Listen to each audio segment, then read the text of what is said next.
manufacturing industry in the UK has had a good year. We've produced record numbers of vehicles in 2011. The sad part is that the majority of those are for export. Across Europe, there is a serious retail downturn that is causing major issues for all dealers. The UK vehicle volumes sold has dropped significantly from highs of 2.2 to 2.4 million down to 1.94 million for 2011. That has a massive impact when it comes to the day-to-day number of vehicles that dealers are selling. The customer hasn't got a lot of money at the moment. They're not looking to spend a lot of money on new cars, used cars, or having their car serviced.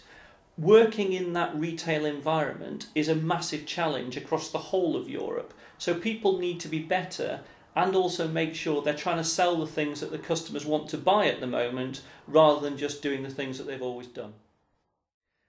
The internet has changed the way that car dealers market their vehicles for sale immeasurably. It used to be that people relied on press advertising. Now, the majority of advertising happens on the internet. The customer spends between 6 and 8 hours researching the vehicle before they even set foot in a dealership, and instead of going to 5 dealerships, they now try and go to 1 or 2. Fundamentally, the customer has always been scared of going into a car dealership because they think they're going to get ripped off. They're cutting down on the number of times they have to feel like that by doing more and more research online.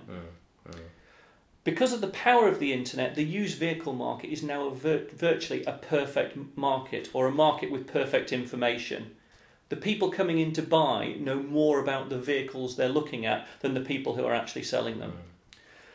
Later on this month, I'm off to the conference we go to every year in the States, the NADA conference. About half of the workshops at the conference this year revolve around the internet, use of social media, how we can actually operate in the business in our dealerships using that. So it's changing the industry hugely. Having said that, it's a marketing tool and it's a way of marketing the business, and it's continually evolving between, as we move from overtly selling to providing information to working more on social outlets and therefore improving the profitability that way. And I also hear stories of car manufacturers courting bloggers now to promote their vehicles rather than traditional advertising media. I think that's very much happening, but it's happening across the piece. If you watch the football, the Premiership, people are advertising their Facebook sites. People are working very much on the belief that in advertising, your customer won't believe what you say, but they will believe what your customers say. So the power of the testimonial, the power of the group, the blog is huge. It's a third-party commentary in a way. Yeah, a validation of what you're going to do. At the end of the day, people like doing business with nice people. There are always going to be a small percentage who will want the cheapest possible price. Everybody else is looking for some level of service and is willing to trade quality and service against an increased price. One of the most successful businesses at doing it always used to be the bike dealerships, because that became more of a hobby and people came in and bought much more accessories and felt much closer to their purchase. The car dealers are now trying to get closer to that and create sort of a club feel or a sense of belonging around their business. Then the customers won't go elsewhere. A kind of loyalty that pulls them in and makes them feel that it's a trusted relationship. Yes, you're not going to get this level of service. You're not going to get this trust by going to another dealership, to a rival dealership. It's worth a lot of money to them, to the dealers, if they can get it right.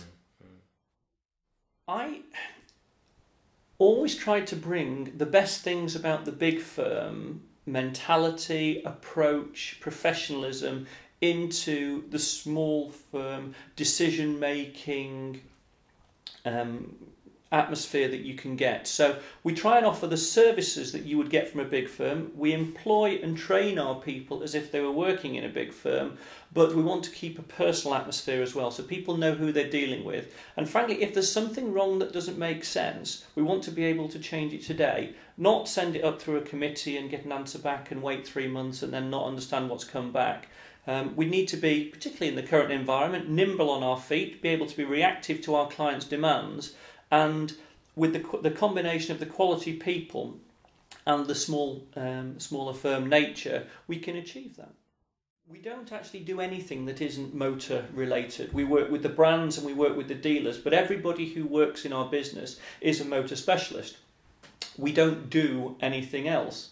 As a result, when we go and see people, we know what they're talking about, we can talk in their language. We can have an inbuilt sense check as to whether people are telling us the truth or not, and also practically we've seen what good performance looks like, we've seen what good dealers look like, we've seen what good results look like before we actually get into the business, so we can immediately start to help rather than spending a significant amount of time finding out about their business and then writing a report telling people what they already know. So the broader perspective that you're able to take, the industry view, is very useful in that sense. You see the bigger picture. It's getting to the bigger picture and also providing people with practical advice that can work to help. I've spent a lot of time working within the big accounting firms. Whilst you are marketed as a specialist, unless you actually spend every day working in an industry, your knowledge is somewhat nebulous and you can't give people the specifics that they actually need to improve.